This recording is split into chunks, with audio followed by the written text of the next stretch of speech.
Bueno, entonces,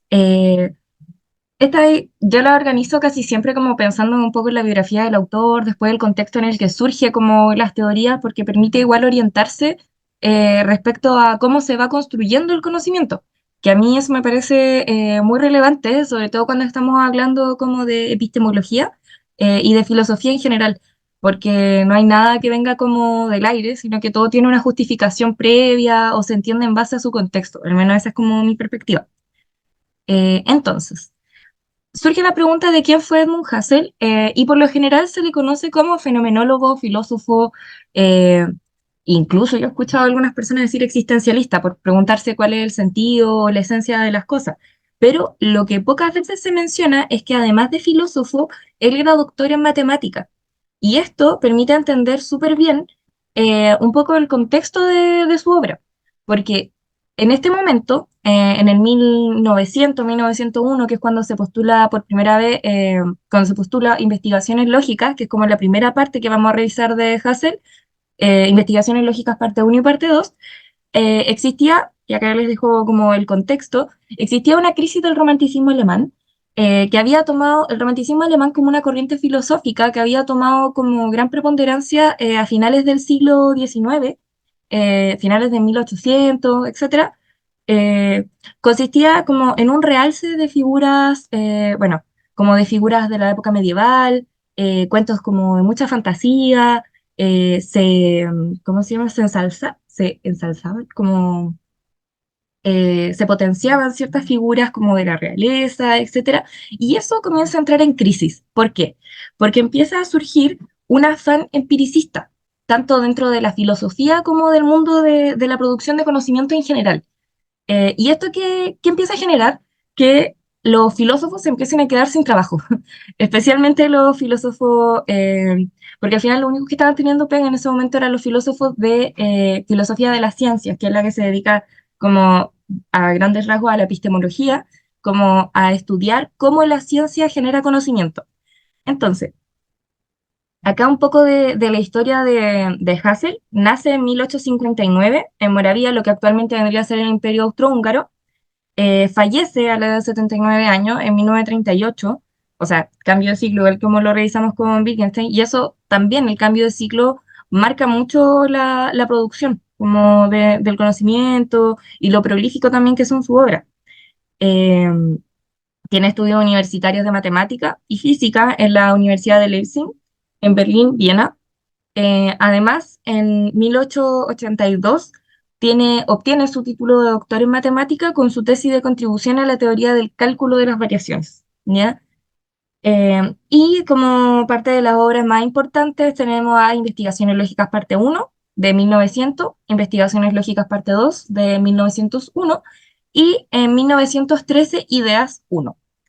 Es importante igual mencionar que fue maestro de Heidegger y que igual con la llegada del nazismo al poder en 1933 en Alemania, fue apartado de la docencia.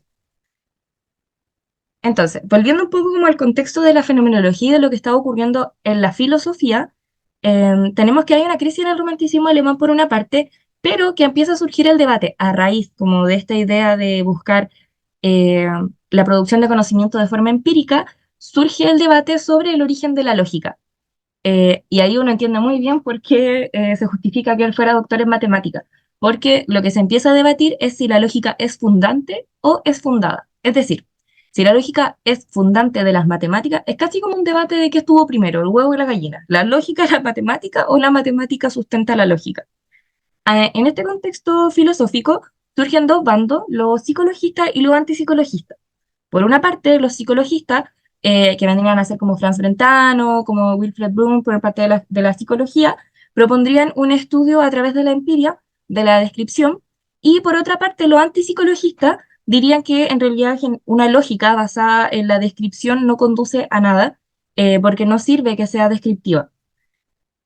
Hassel, en este contexto, no adhiere 100% a ninguna y más bien lo que hace es crear su propia teoría. Y acá es súper importante, al menos para mí, entender esto, que para Hassel la fenomenología no es solo un método, sino también una teoría del conocimiento. Lo que él busca hacer postulando la fenomenología, en primera instancia, fenomenología de la esencia y posterior, fenomenología de la conciencia, que lo vamos a revisar posterior, eh, lo que él hace es proponer un método, porque dice que es sumamente importante que el estudio y la producción de conocimiento se haga de forma crítica.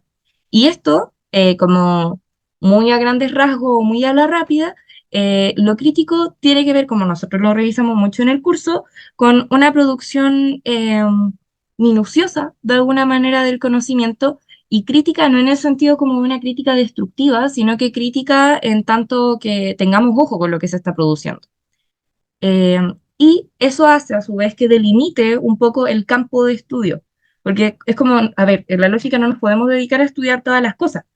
Eh, y si bien, acá les dejo como una idea que igual es relevante, si bien la fenomenología surge y en muchos lados, iba a decir en Facebook, muy de eh, en Google, si ustedes lo buscan, etcétera, van a encontrar que surge como una filosofía o surge como una corriente filosófica contra el positivismo, pero es súper importante que tengan en cuenta que si bien es una corriente que trata de rescatar al sujeto en este estudio, también está siguiendo como un afán más objetivista, ¿ya?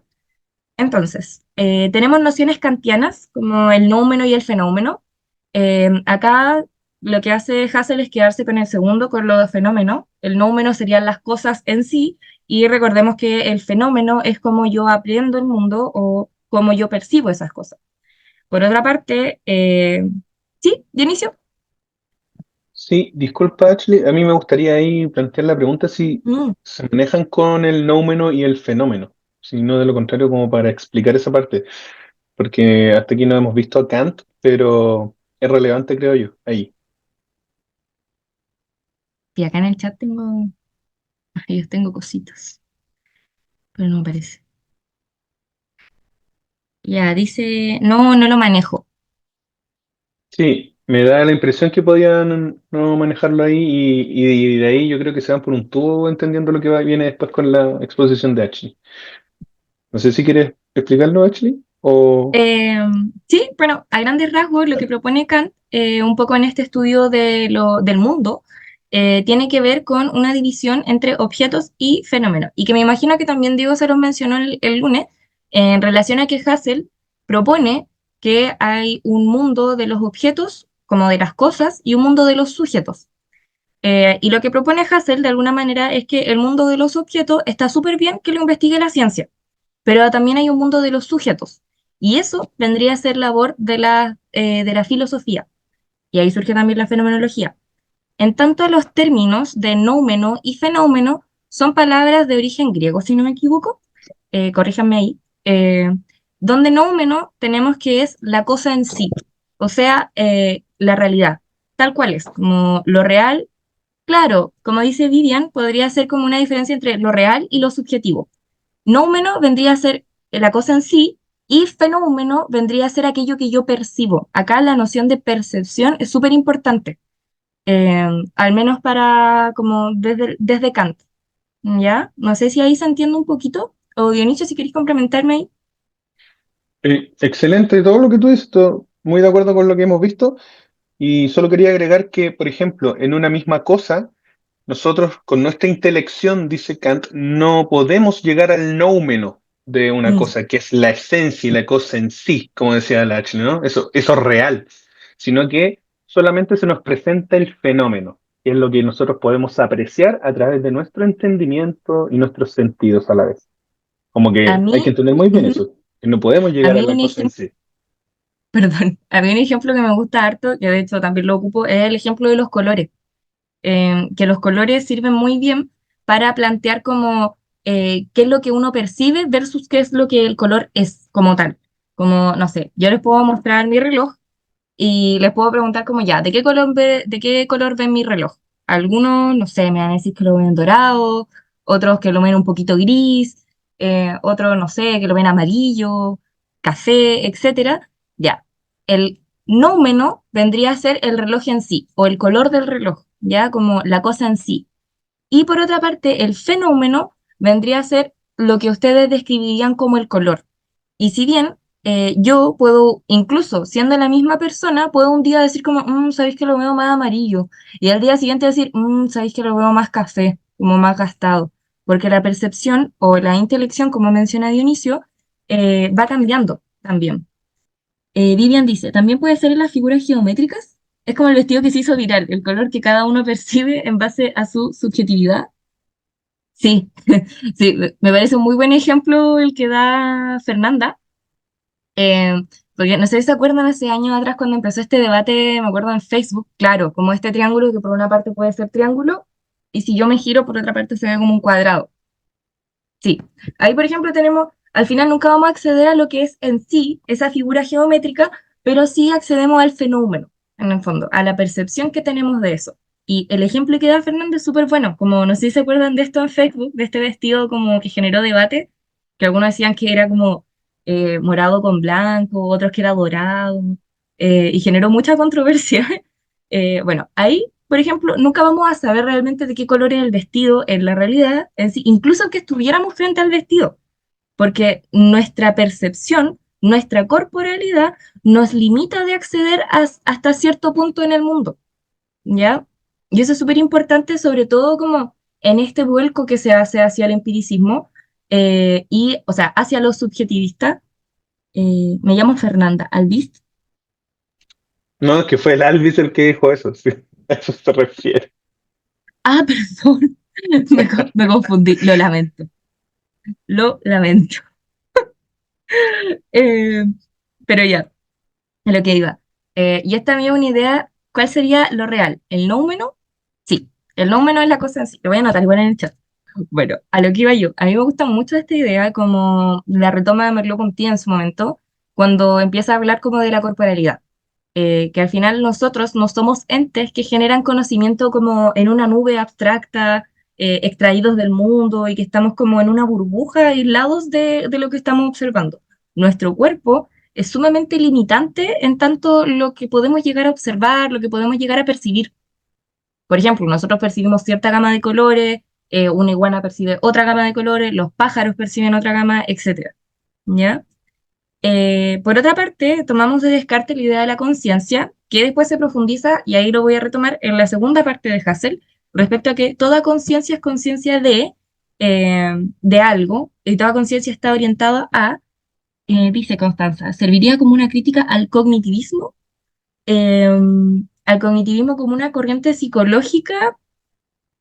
Es que el cognitivismo igual de alguna manera lo que hace especial, o lo que yo entiendo hasta cierto punto, es como cambiar o preocuparse respecto a cómo los sujetos perciben. Por ejemplo, las pruebas cognitivistas que hacían, digo porque se basa mucho en los métodos empíricos. Ya, pero ¿qué cosa? ¿Kant o Husserl? La corriente ya, la corriente cognitivista, sí, la corriente cognitivista de alguna manera se acerca mucho a esta idea de tratar de acceder al número, a cómo las personas perciben, midiendo el tiempo, o sea, al fenómeno y al número, como cómo las personas perciben los objetos, la rapidez visual, etcétera. Y respondiendo a Vivian, yo estaría, sí, por eso esto que explican ustedes podría servir como una crítica. Sí, sí, justamente, a eso sí, ahí entendí como a lo que te referíais. Y Vivian pregunta cómo sería una pregunta de esto en la prueba. Yo pensaría como, no te preocupes, Constanza, sí. Agradecemos mucho que estés acá presente y participando, así que tranqui. Eh, yo pensaría como una pregunta, se me ocurre, así como mencione cuáles son o seleccione cuáles son las bases de la fenomenología teóricas, como las bases teóricas de la fenomenología, por ejemplo. Porque esto es parte como del contexto de cómo surge la fenomenología. Ideas, contexto político-social, contexto de la filosofía. Entonces, ahí como que se aloja esta parte, ¿ya?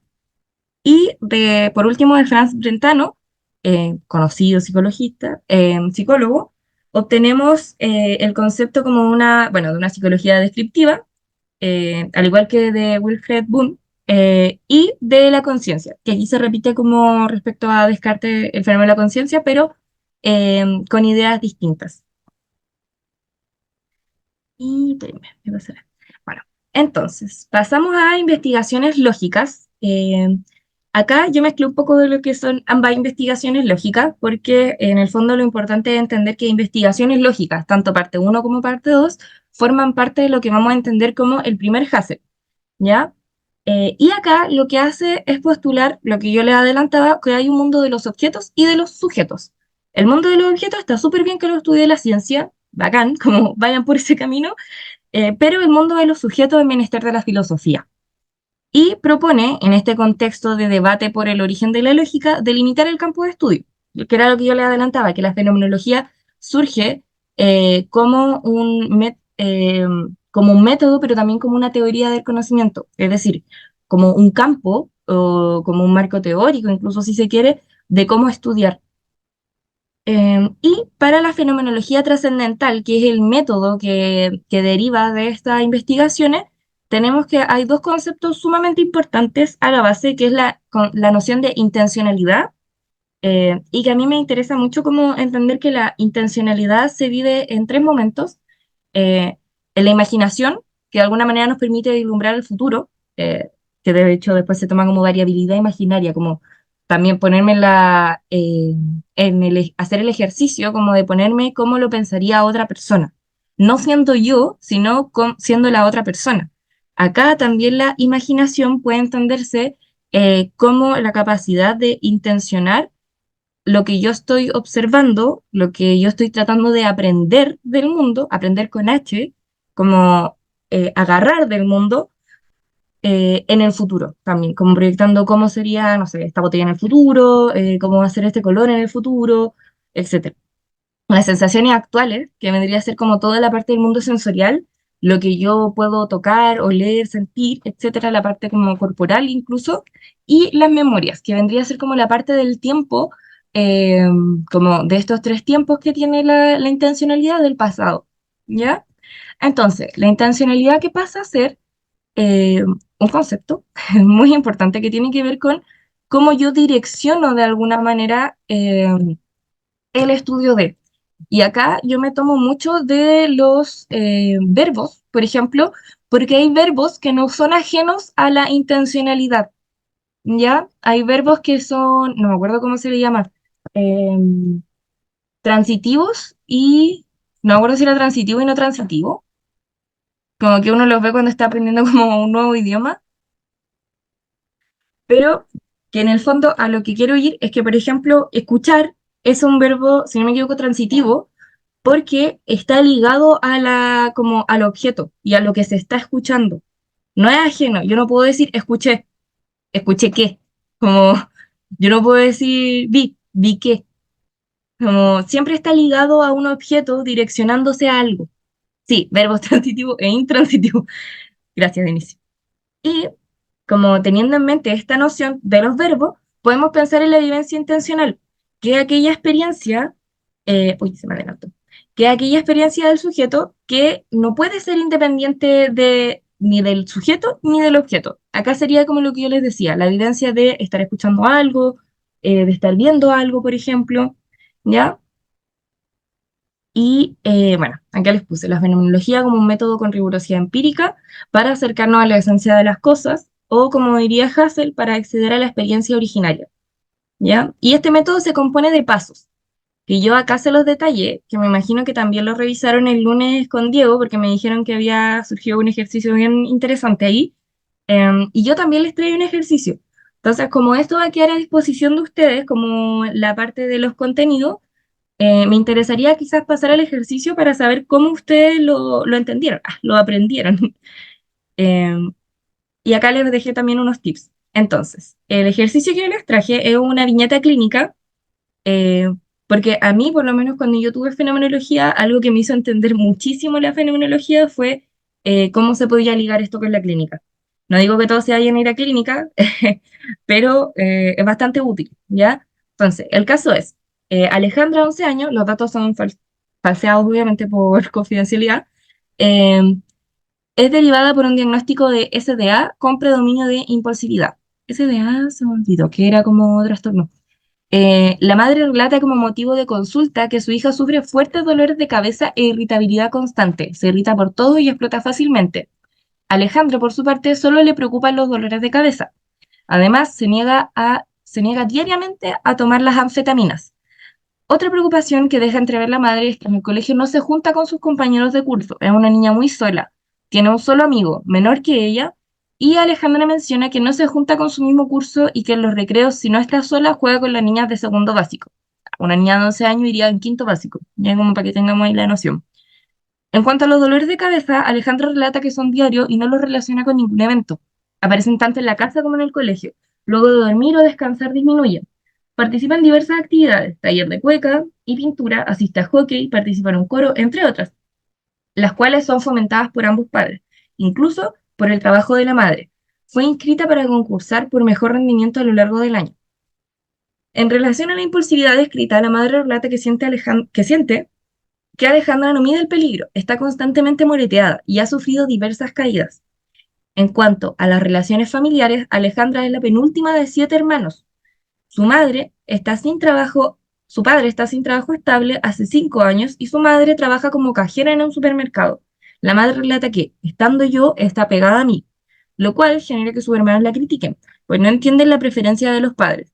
La madre justifica lo anterior señalando que es que es la enfermita. En cuanto a su padre, Alejandra relata que no le tiene mucha confianza, puesto que no cumple lo que promete. Con su hermano, relata que con las que peor se lleva es con las dos que le siguen ascendentemente, o sea, las dos mayores, ¿ya? Eh, Cuando se le pregunta por sus relaciones con amigos y con su familia, contesta que se lleva mal con todos, son todos unos pesados, ¿ya? Ese es el caso, cortito. Entonces, yo acá les quiero ir preguntando, como, ¿se acuerdan del primero? Como para no estar en la nada. Gracias. Ah, claro, es que nosotros lo trabajamos como TDA, sí. Eh, bueno, ese DA a propósito era síndrome de déficit atencional, ¿ya? Con predominio de impulsividad. Entonces, ¿se acuerdan de los pasos del método fenomenológico?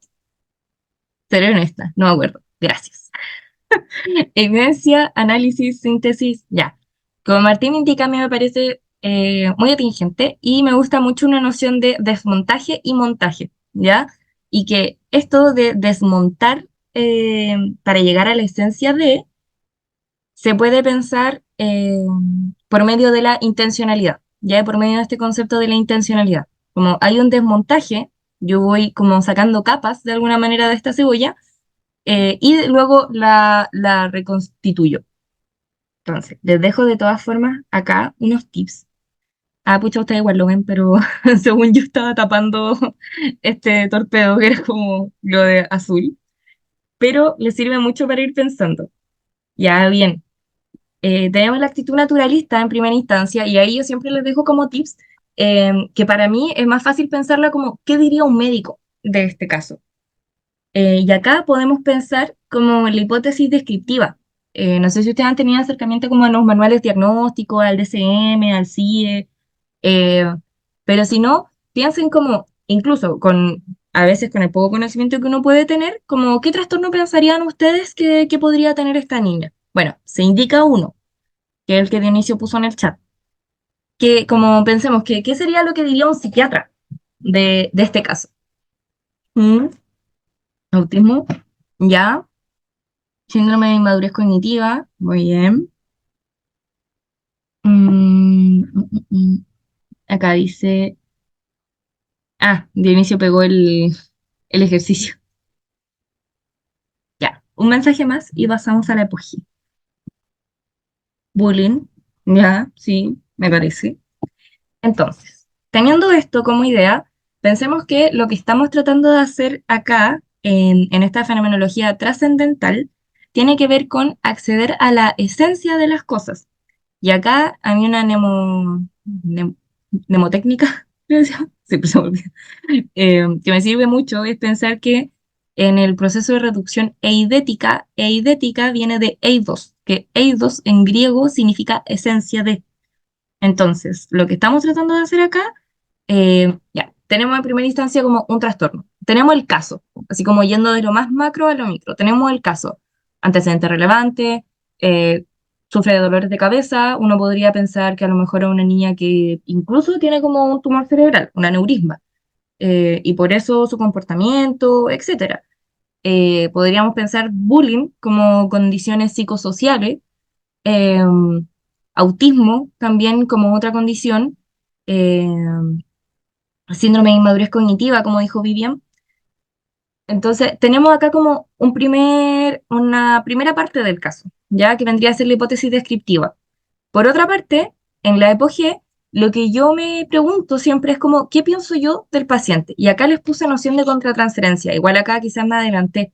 Eh, ya, muy bien, como dice Vivian, como, ¿qué podrían pensar ustedes? ¿Qué les produce este caso? Como, ¿qué piensan ustedes cuando escuchan este caso? Vivian dice altos niveles de estrés, que a lo mejor una niña que está muy estresada, pero incluso pensémoslo como más de guata, como qué les produce, les da rabia a esta niña, como pónganse en la situación en consulta de que llega esta niña, po, que dicen que es agresiva, como, no sé, a lo mejor a uno en primera instancia podría incluso darle miedo, como decir, como, chuta, ¿cómo voy a atender este caso? ¿Cachai? Como, qué miedo a esta niña. Problema alimentario, ya, bien. Entonces, acá yo siempre les dejo la noción de contratransferencia porque tiene que ver con, o yo lo relaciono mucho con esta noción psicoanalítica respecto al caso, como cuál es la sensación emocional, transferencial, que a ustedes les produce. Más que dar como diagnóstico, piensen en lo que a ustedes les pasa con el caso.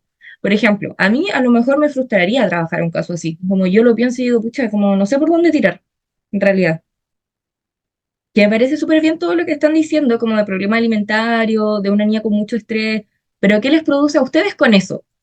Como les da pena, les da lo mismo, les da rabia, como falta de atención real, ya, y a lo mejor eso conduce a que, yo pienso de este caso, pues, que no necesariamente sería un trastorno, que quizás es su personalidad distinta al resto y le cuesta encajar nomás, me causa empatía, ya. Lo que dice Adriana es clave, como, ¿qué es lo que les empieza a pasar a ustedes con el caso? Me causaría mucha intriga, bien, como, incluso vayámonos como al plano de lo emocional, como a mí esta niña, no sé por qué, pero me generaría más que rabia, más que otra cosa, me generaría como pena, como que siento que es una niña que está tan exigida, que está en mil talleres, como la mamá la exige, como para que sea el mejor lugar del curso, no comprenden en toda su situación, frustración, ya, súper bien.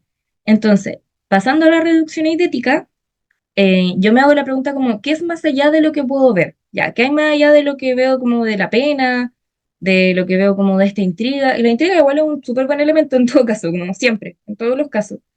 Eh, y ahí yo me pregunto como, ¿qué me llama la atención del caso? Por ejemplo, lo que dice Fernanda, como me llama la atención por tema, ya dice Vivian, Fernanda decía, me pasa con la familia, como algo le pasa con la familia. Ahí uno podría pensar como, ¿qué está ocurriendo más allá? Y eso nos daría el paso para pensar en la reducción trascendental, que es un ejercicio, incluso yo a veces lo pienso como un ejercicio empático, ya de cómo esta situación, cómo este caso o cómo esta niña de alguna manera está afectando a la familia. Ya Alvis dice como una persona que ha tenido una vida difícil. Bien. Y yo en la reducción trascendental, yo me pongo en el lugar del niño. Por ejemplo, esto es como otro caso que les doy. Yo estoy tratando ahora a una niña que tiene tartamudez. Y es muy difícil llevar las sesiones porque uno trata de hablar, que es lo que a nosotros nos enseñan toda la carrera, pues como hablemos, ¿cachai? Como cuéntame qué te pasó hoy día. Y con una niña de 8 años que tiene tartamudez es súper difícil acceder. Como, ¿qué podemos hacer? Jugar. Pero incluso yo a veces noto que en el juego ya se frustra, cuando no me puede explicar como qué quiere que yo haga en el juego. Y ahí, por ejemplo, uno podría pensar como, puta, no, qué lata, ¿cachai? Ya. Por ejemplo, Martina Lecaros dice, no me agrada lo que la madre se refiere a ella como enfermita. Y ahí uno podría decir como, igual esta niña se debe sentir como súper apocada, como de que al final sea catalogada o el rol que cumple dentro de la familia es como la enferma de la familia, ¿ya? Y finalmente, a lo que quiero llegar con todo esto es que pasamos a la constitución fenomenológica, que más que un resumen o sumar las partes, es una integración de los pasos previos. Y yo les pongo como tips o como noción la idea de la hipótesis comprensiva. Porque uno, en la hipótesis comprensiva, lo que hace es hacer un recoger, deme un segundo, que se me está acabando la batería. Que acá Nancy dice, me da pena porque no tiene amigos de su edad. En su curso no interactúa con sus compañeros y además que no tengan buena relación con sus hermanos más cerca de su edad. Aileen dice, veo a una niña que tiene muchos temas por qué trabajar, quizá el poco cariño por la forma en que se expresan, su madre, de ella, también pensar los problemas familiares internos por el tema económico, si el papá no tiene trabajo y la mamá no debe ganar demasiado, su autoestima debe estar deteriorada, de cierta forma, por todo lo que vive, ya que ni siquiera se logra relacionar con sus pares. Es complicado dar un diagnóstico cuando hay muchas áreas que revisar. Eso me parece súper importante. Como es muy difícil que nosotros a simple vista digamos como, ah, es esto lo que le pasa. Porque saben que yo todo el rato cuando leí este caso estuve pensando como que esta era una niña deprimida. Que en realidad más que el diagnóstico de TDA, de autismo, por ejemplo, que se le pueda dar en algún momento de irritabilidad, de hiperactividad, yo pensaría todo el rato que es una depresión. ¿Por qué? Porque en los niños, por ejemplo, no se manifiesta la depresión eh, de forma igual que en los adultos, que un adulto deprimido se va a acostar, no va a querer levantarse, va a andar triste. En los niños se tiende a notar la depresión de forma irritable.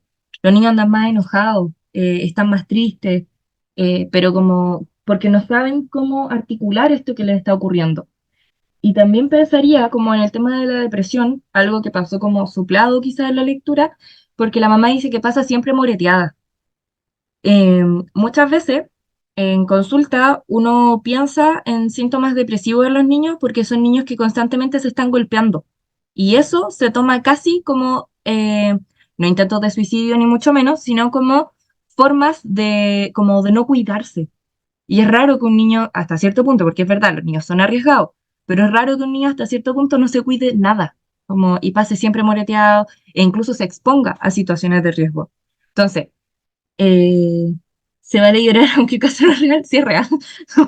Si es real, yo no sé qué yo no sé qué un compendio de casos que tengo, pero sí, se vale llorar, totalmente.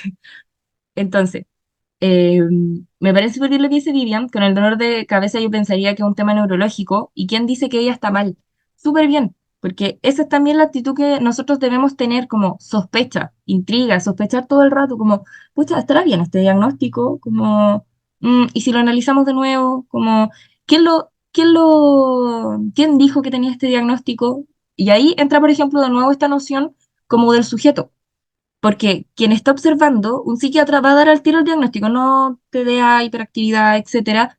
Pero ahí uno podría preguntarse como, ¿quién dio este diagnóstico? Como, ¿cuál es el sujeto que está detrás? Y por tanto su intencionalidad al observar este caso. Entonces, luego de este ejercicio, que le agradezco muchísimo la participación, eh, ay, no sé, chica, ahí sí. Quería pasar a lo que son ideas uno, ¿ya? Que en ideas uno de 1913 tenemos un cambio de perspectiva. Y esto es súper importante como entenderlo. Y es que si antes la fenomenología era una fenomenología de las esencias, ahora es una fenomenología de la conciencia de las cosas, ¿ya? No somos independientes del mundo que conocemos. Y acá esto incluso es como una idea que la estábamos adelantando con Dionisio, con la Fer, como no somos ajenos a lo que está ocurriendo en el mundo, ¿ya? No podemos pretender como observar sin vernos como limitados, o yo lo pienso como un velo de nuestro cuerpo, que de alguna manera sí o sí va a cambiar lo que es la realidad. Entonces, acá vuelve a tomar relevancia la frase de Brentano, de que toda conciencia es conciencia de algo, ¿ya? Y acá el concepto de conciencia es sumamente importante y debatido porque yo, y por eso les pido a ustedes que también hagan un ejercicio de no, como de pensar cómo definirían ustedes quizá el concepto, ¿ya? Yo lo pensaría como un ejercicio de una cualidad mental que nos predispone a la aprehensión de un objeto. A mí me gusta mucho la teoría de Bion, y Bion propone que en la idea de concebir un mundo, esto se lo doy como para que tengan otra referencia en realidad, como si les hace más sentido por ese lado, que en esta idea de concebir un mundo existen las preconcepciones, y ahí en las preconcepciones, que es como la idea que yo tengo de, se junta con la realización de. Y ahí tenemos como la formación de una concepción, de un concepto. Entonces la conciencia para mí es un poco como esta preconcepción de, como lo que yo estoy direccionando al momento de estudiar el objeto. Y acá es súper importante entender que en el fondo lo que descubre Hassel es que la conciencia no es más que el sentido, como cómo yo estoy viendo, a qué me estoy dirigiendo, ¿ya? La conciencia entonces no sería una cualidad que aísla al sujeto del mundo. Y eso también es relevante porque para entender la conciencia hay que entender que la conciencia de ese sujeto también está mediada por su historia, ¿ya? Y este es un aspecto que también recoge Heidegger después, como en la concepción de el sujeto en el mundo.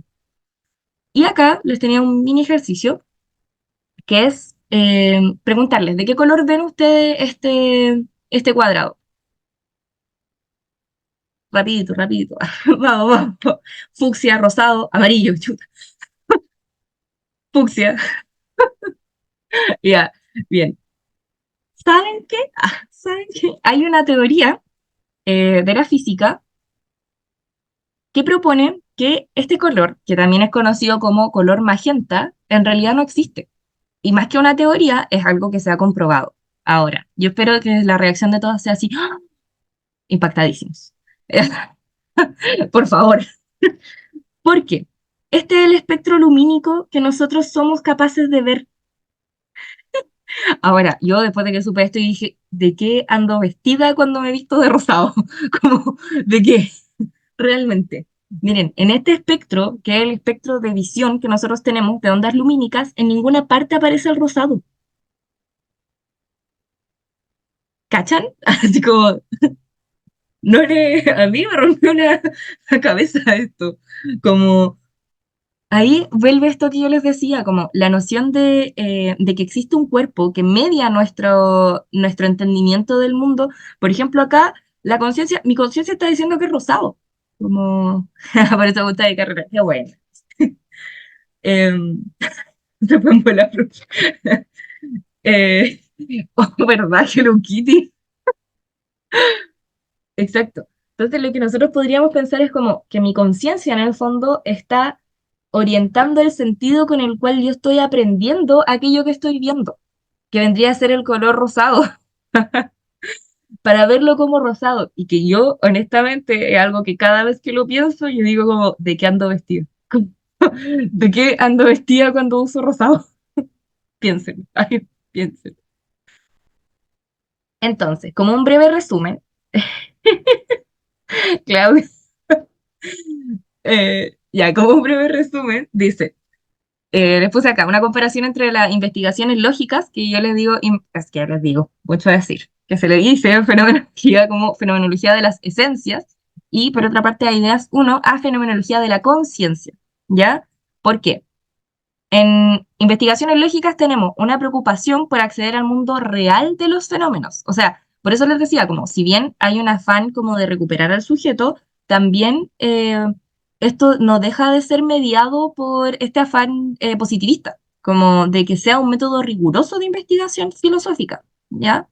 En este ejercicio de suspensión del juicio es un intento, como les digo, aún positivista, como de que aún pudiéramos alejar toda nuestra percepción, nuestras preconcepciones del objeto o de la esencia de las cosas, ¿ya? Y surge la pregunta entonces, como, ¿podemos acceder realmente a la esencia de los fenómenos? Y ahí un poco la respuesta se da con ideas uno, aludiendo al concepto de la conciencia, como más que acceder a la esencia de los fenómenos, que la esencia de los fenómenos, y esto se los dejo anotado porque no lo puse en el PPT, la esencia de los fenómenos en el fondo es buscar una estructura invariable, como lo más inherente a aquel objeto, vendría a ser la esencia de una estructura invariable de las vivencias intencionales. ¿Ya? Espérame, se lo pongo acá. Y buscar la esencia.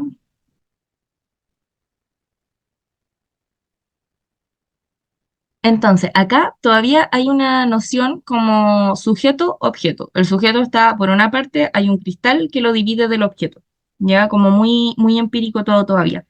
Y en Ideas uno se le llama fenomenología de la conciencia porque llegamos a la noción de que el objeto no existe de forma independiente al sujeto. Como así de radical es esto.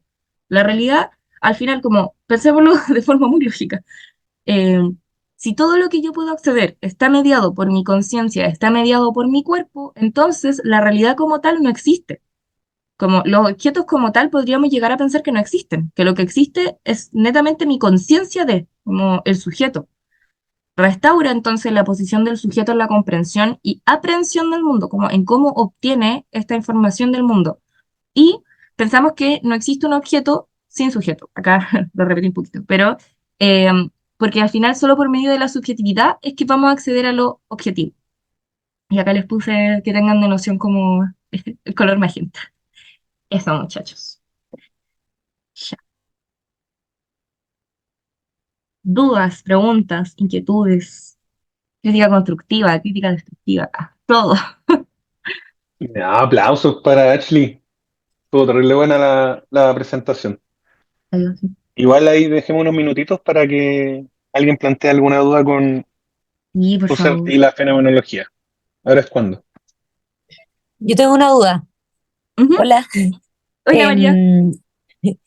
Em, entonces, Husserl 2 sería ideas uno. Sí, sí, igual se lo voy a Ya, anotar acá. Puse perfecto. el 1, investigaciones lógicas, Ya, súper. Gracias. parte uno y parte 2. Y José 2, ideas. ¿Cuál es la teoría de la fenomenología? Bueno, al final lo que tenemos es que va cambiando. Por una parte va cambiando. Y segundo, la fenomenología como a grandes rasgos es un método riguroso en primera instancia, como en la investigaciones lógicas, y una teoría del conocimiento. ¿Ya? Eso que puso la Biblia es que me da risa porque, si no, todo súper bonito, ¿ah? Pero, ¿qué era la ¿Y fenomenología? Como, qué es esto? claro, no, está bueno, está bueno.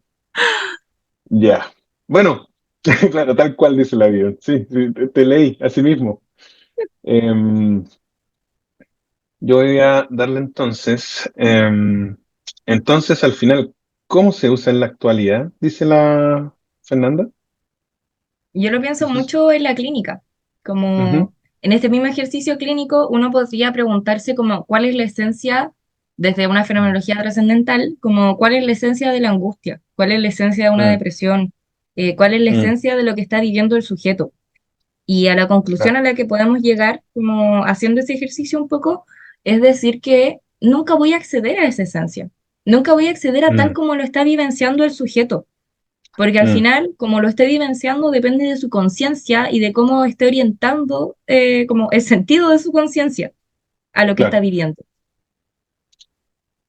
Sí, a mí también me gustaría patentar ahí un ejemplo aplicado a la metodología de la investigación científica. Por ejemplo, cuando ustedes tienen un instrumento enmarcado en las entrevistas semiestructuradas a una persona, que van a buscar comprender el significado respecto a una experiencia, a una estructura, a una palabra, a un sentimiento. Y todo lo que tenga que ver precisamente con eso, con experiencias subjetivas y que van a orientarnos a distintos símbolos y significados. O sea, no sé, imagínense entrevistas que dijeran, ¿qué es para usted magenta? Y quizás algunos me van a decir que es un personaje de anime, otros me van a decir que es un color, otros me van a decir, no, es que yo estuve en la identidad de Ashley y no existe. Entonces, ya tenemos tres experiencias subjetivas distintas que me van a permitir en el fondo entender eso, cómo es la conciencia de cada una de esas personas y hacia dónde se dirige su sentido, ¿cachai? Sin llegar a conocer la esencia realmente al final de Magenta po, en sí, a propósito del nómeno, ¿cachai? Pero sí nos permite adentrarnos como en ese mundo, en ese universo simbólico, en ese universo de experiencias subjetivas de cada sujeto.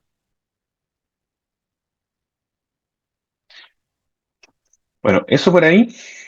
Em, Sobre la base del positivismo, pregunta la Vivian. No entiendo muy bien a qué se refiere la Vivian ahí. Yo lo cuesta razonar todos estos contenidos, pero allá vamos. Sí, Constanza. A todos nos cuesta en realidad. Sí. Pero de eso se trata, porque el aprendizaje no tiene por qué ser sencillo, Sí, chicos. Y pero es nunca, interesante. yo también tengo la noción de que el aprendizaje tampoco es lineal, como Claro. yo, o sea, lineal porque va en aumento, yo creo que sí, pero no es lineal en el sentido de que van a aprenderlo todo ahora. Como yo voy en quinto año y todavía estoy aprendiendo muchas cosas haciendo ayudantía, y así que, bien, ahí se vive una realidad magenta. Me imagino como al Joker, así. Como, "Dios, bueno". Sí, vivimos en una sociedad. Oye, paso entonces a lo del Sí. recuento. Así que vamos haciendo ahí un planeo sobre los conceptos que teníamos. ¿Les parece?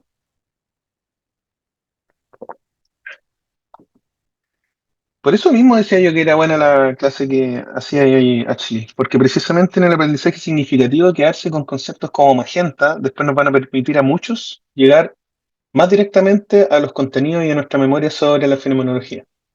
Ahí es como muy buena didáctica. Entonces, no sé, alguien más escribió. Ya, sí, por favor, ok.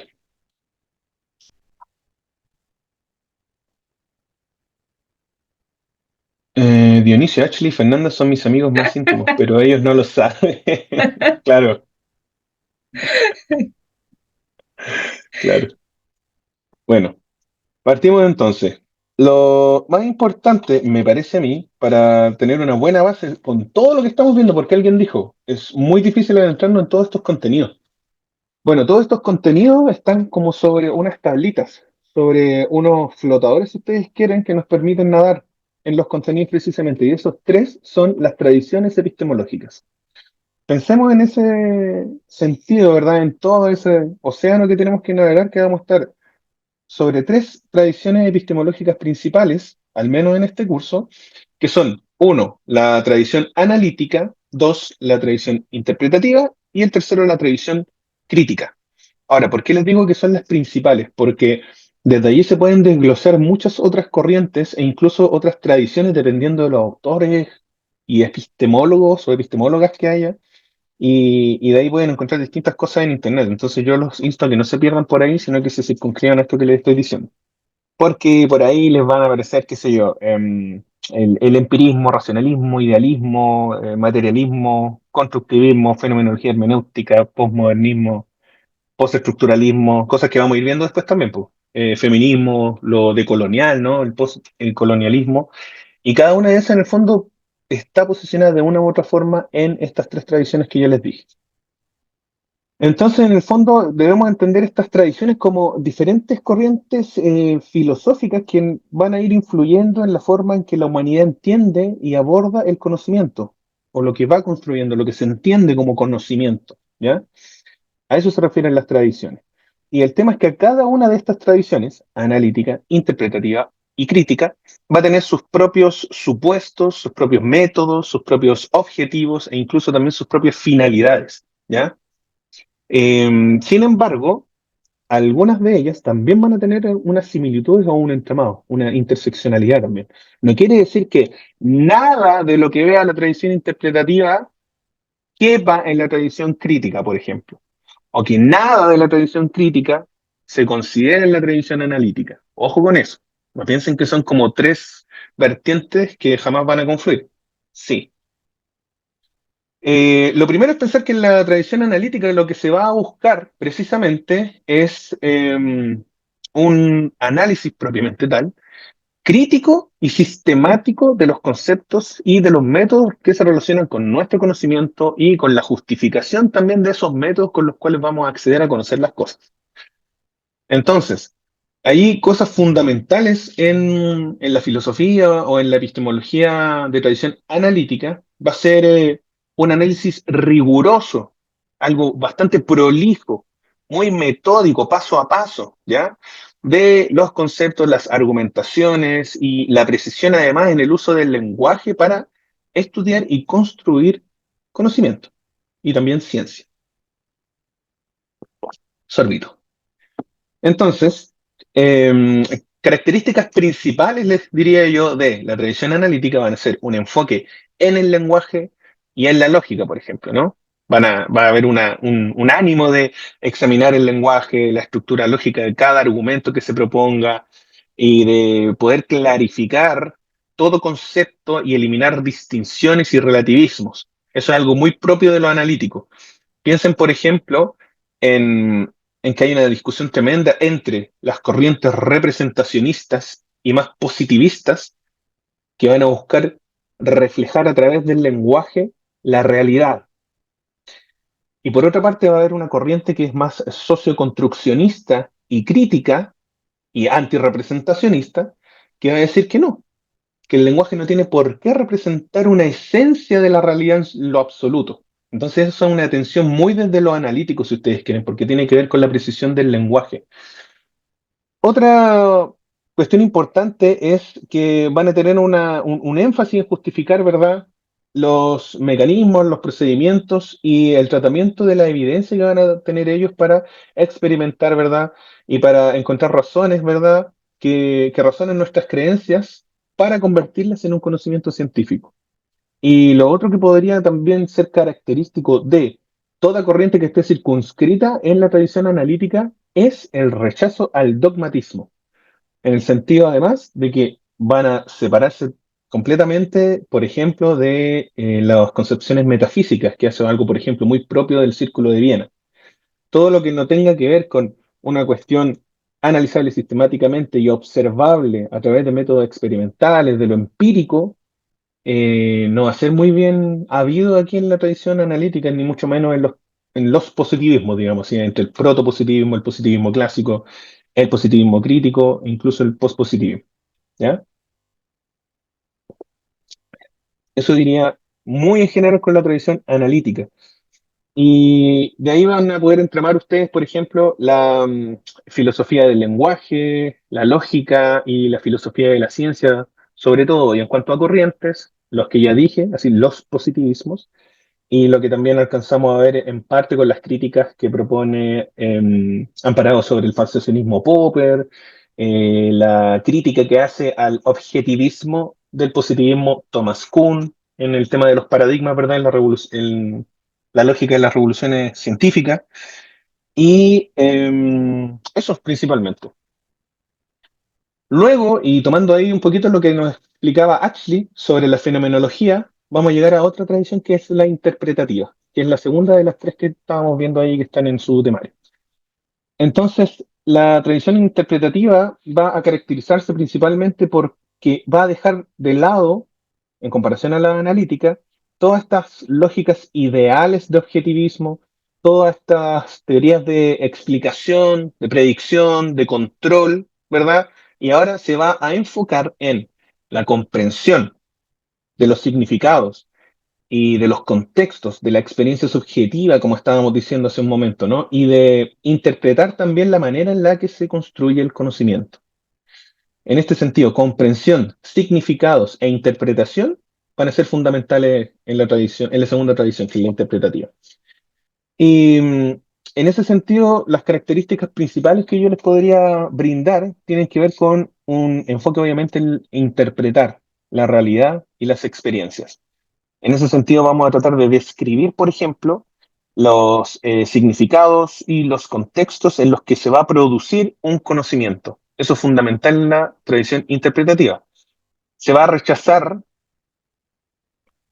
por lo general en lo metódico y en lo teórico aquí, el objetivismo, que es algo que es propio de la tradición analítica. O sea, esta es la contracara en términos de objetivismo y aquí vamos a tener lo subjetivo, ¿ya? Esa va a ser como la doctrina.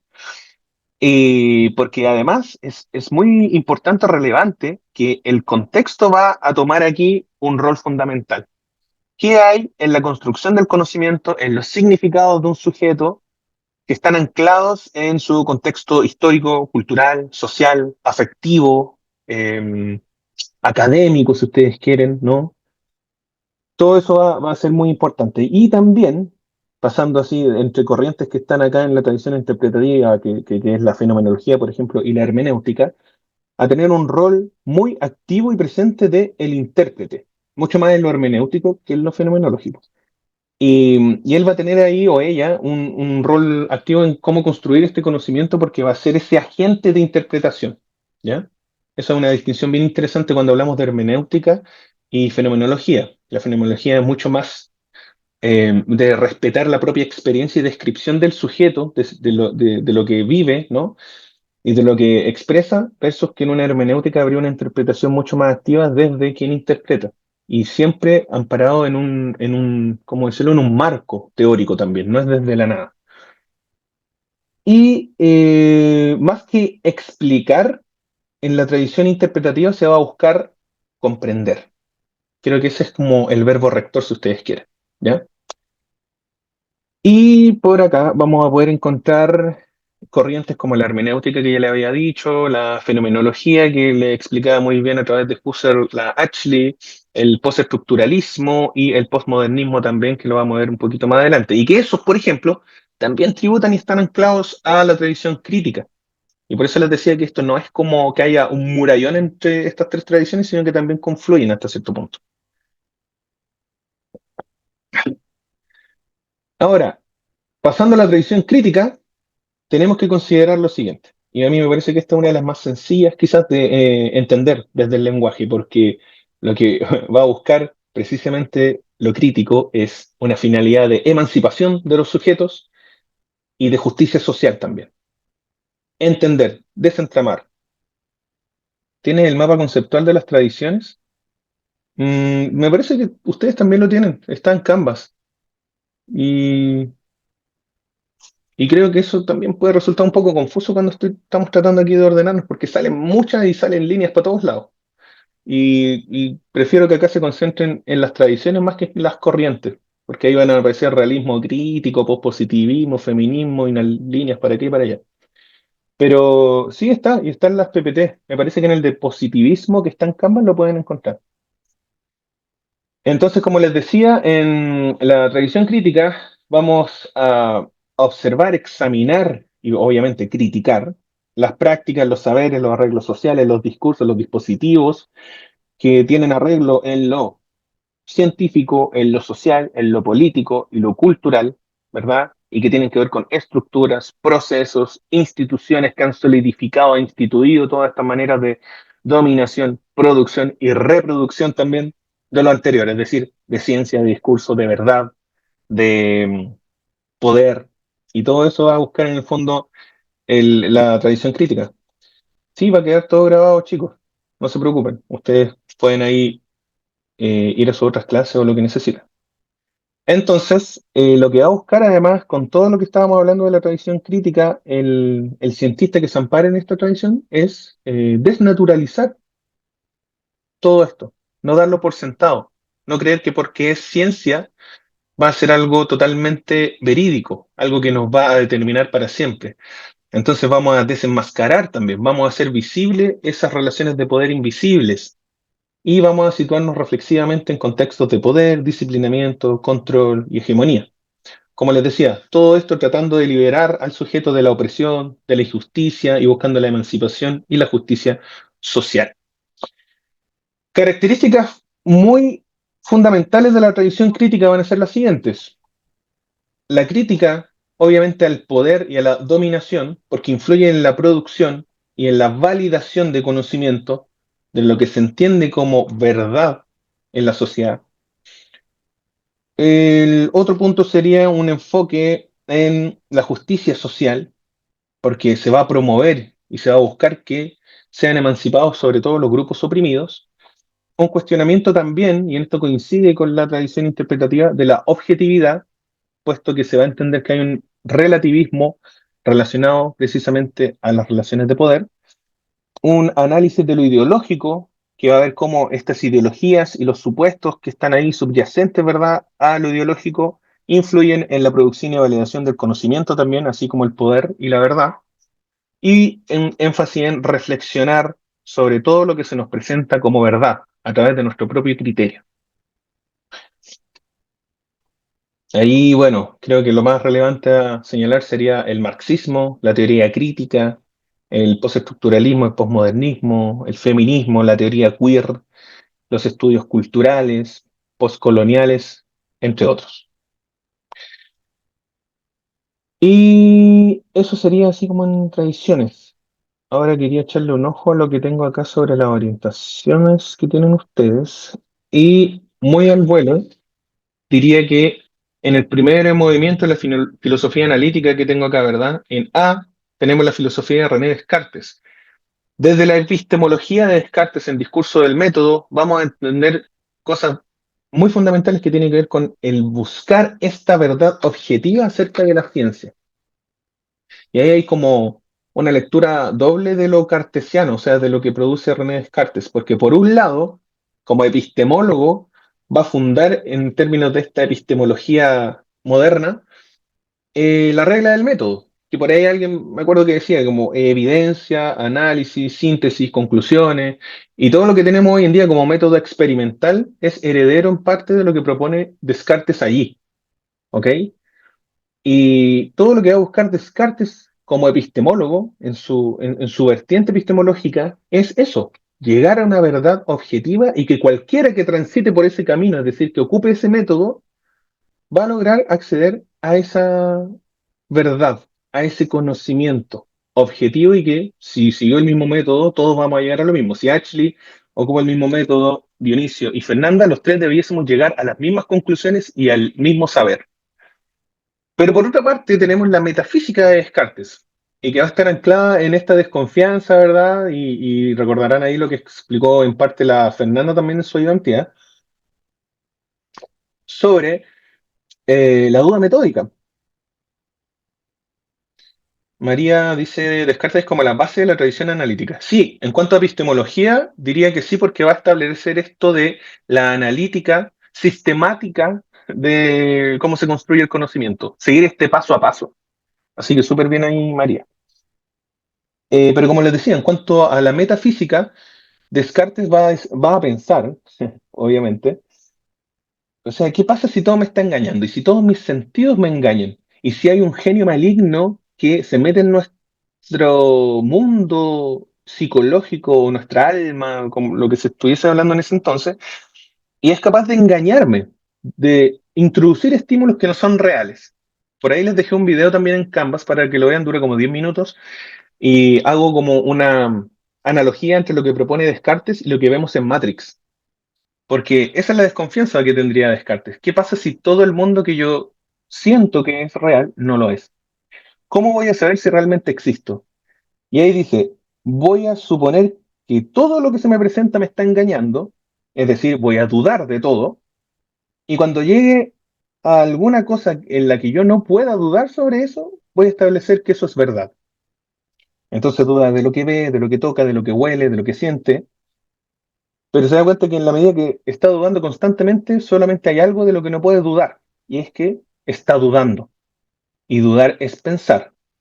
Y por lo tanto, dice, esa es la verdad absoluta, que nunca he dejado de pensar. Y aunque todo me esté engañando, yo pienso. Y como pienso, existo. Y ahí está el cogito ergo sum. Pienso, existo. Eso sí como con Descartes, chiquillos.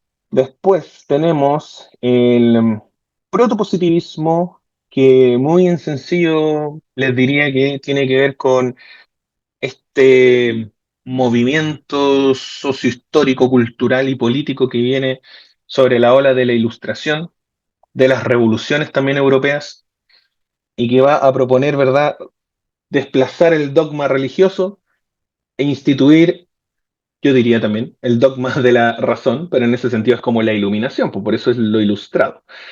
Entonces la modernidad va a proponer eso, que el progreso de la humanidad es a través de la razón y a través de qué? De la ciencia. Entonces el protopositivismo, así como un positivismo arcaico, va a tratar de decir, loco, dejemos de lado lo metafísico, lo religioso, todo eso de las deidades, todo de que será porque Dios lo dice y se acabó. No, pasemos a utilizar primero nuestra razón, después instrumentalicemos la ciencia para poder llegar a una verdad objetiva y observable. Por ahí va el protopositivismo. Luego tenemos un positivismo clásico que se representa principalmente con Auguste Comte, este filósofo francés, y que también les recuerdo ahí que tienen una cápsula en Canvas desde la semana pasada, y la PPT, donde va a diferenciar tres estados o tres discursos de la ciencia, o del conocimiento más bien. El primero sería uno teológico, donde la humanidad estaría como en su infancia, propone Comte, porque dice que todo se explica a través de seres sobrenaturales que tienen incidencia en los fenómenos.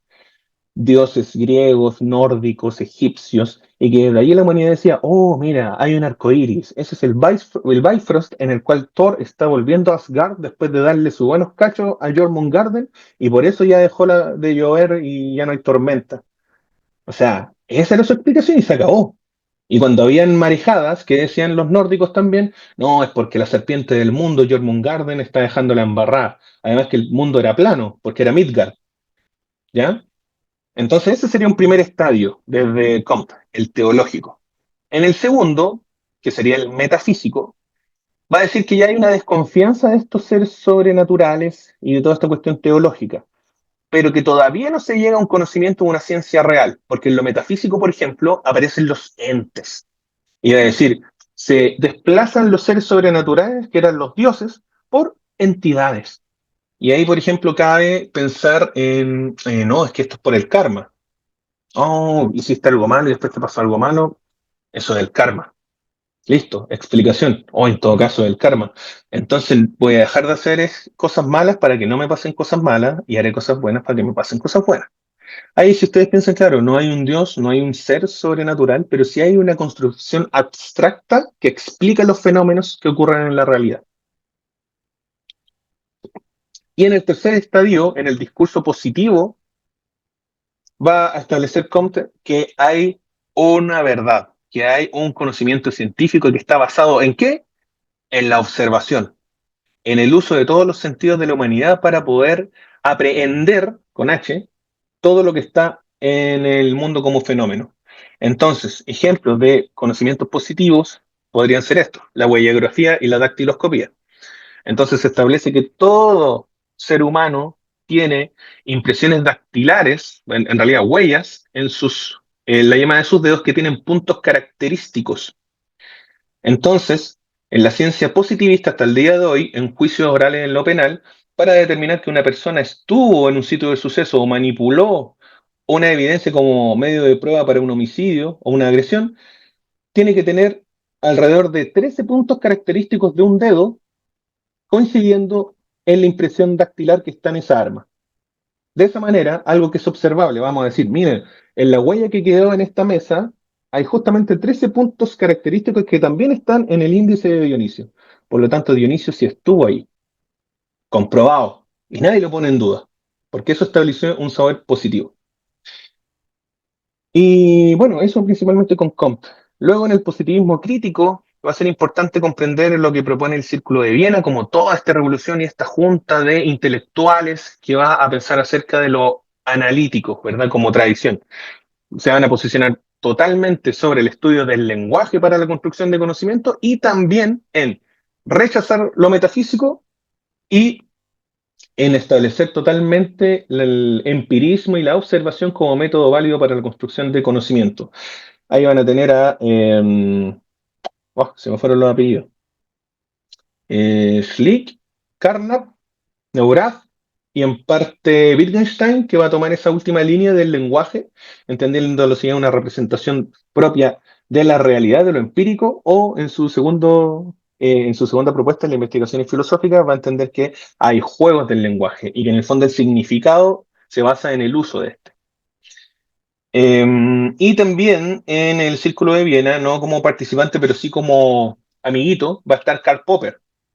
Y Karl Popper va a proponer una crítica a el método que están aplicando los del Círculo de Viena, porque el Círculo de Viena establecía que todo conocimiento se iba a instituir como científico siempre y cuando pudiese ser verificable en la experiencia, en la realidad, si ustedes quieren, en lo empírico.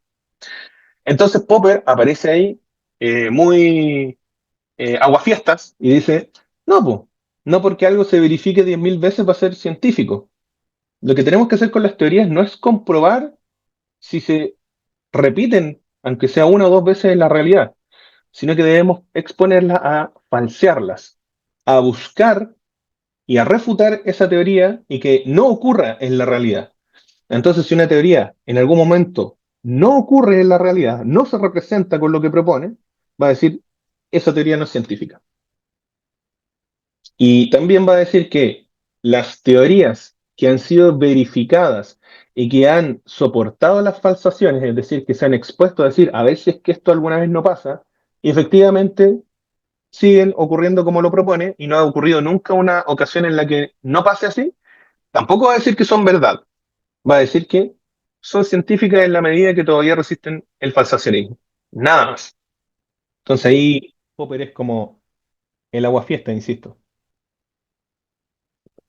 ¿Me escucho o no? Ah, ya vale. Sentí que se me apagó o sea, un audífono.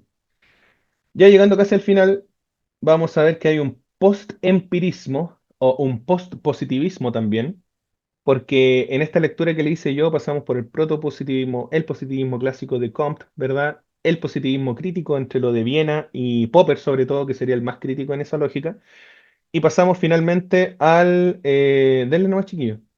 Pasamos al post-positivismo de Thomas Kuhn, donde lo más importante de él va a ser que pone en tela de juicio justamente la objetividad de la producción de conocimiento positivista.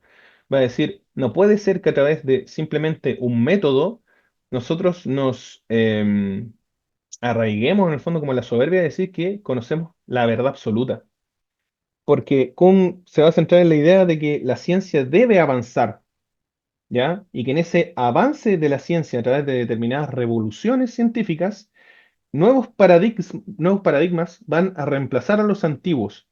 Y en esa lógica, la historia de la ciencia y la historia de la humanidad, los contextos, lo macropolítico, va a determinar también qué cosas se entienden como científicas y cuáles no. Asimismo, también qué cosas se aceptan en una postulación a una beca, para un doctorado, para una investigación, un marco teórico. Van a haber cosas que en determinadas universidades, países, ciudades, no van a aceptar para una defensa de tesis, por ejemplo, porque van a decir es que eso no es propio de una psicología científica, ponte tú.